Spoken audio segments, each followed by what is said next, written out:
waaqayyo gatiin hundumaa beenyaa kaffaluufi qophoomna eeggannu hamma dadhabbii keenya harkaa fudhachuufi hin dhufa waaqayyo gatiin hundumaa beenyaa kaffaluufi qophoomna eeggannu hamma dadhabbii keenya harkaa fudhachuufi yaa namaa haa qophoofnu yaa namaa kennamaa mindaan keenya hiidhuma yaa namaa haa qophoofnu yaa namaa kennamaa mindaan keenya hiidhuma.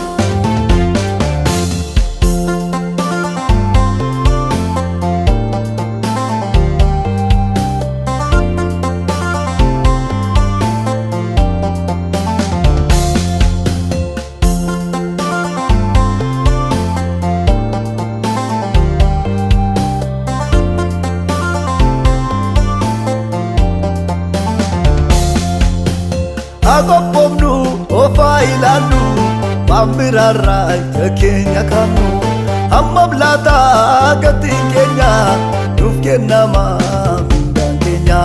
Haa qophoofnu ofaa ilaallu waan biraarraa ija keenya qabnu hamma laataa gatiin keenya nuuf kennama mindaan keenya. Haa qophoofnu ofaa ilaallu waan biraarraa ija keenya qabnu hamma laataa gatiin keenya nuuf kennama mindaan keenya. Haa qophoofnu ofaa ilaallu waan biraarraa ija keenya qabnu hamma laataa gatiin keenya nuuf kennama mindaan keenya.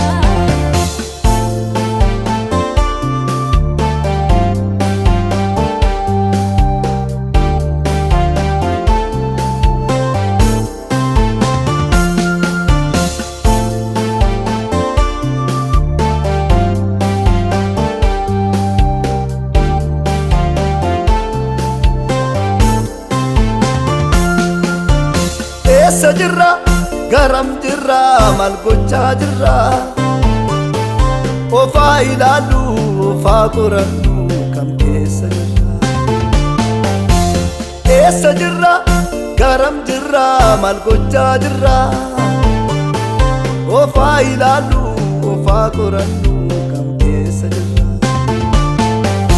Ofaa qorannu ofaa ilaallu waan biraarraa ija keenya qabnu hamma laataa gatii keenya nuuf kennama mindaan keenya.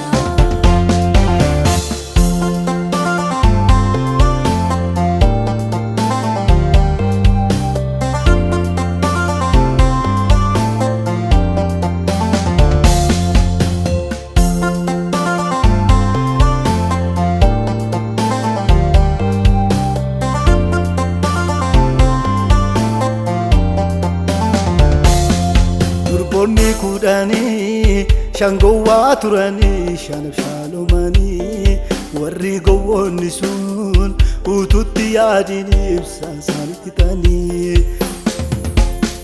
warri abshaalonni qophiidhaan taa'aniitu masii eeganii masiin isaanii dhufnaan isaan ol kaa'aniitu simatan.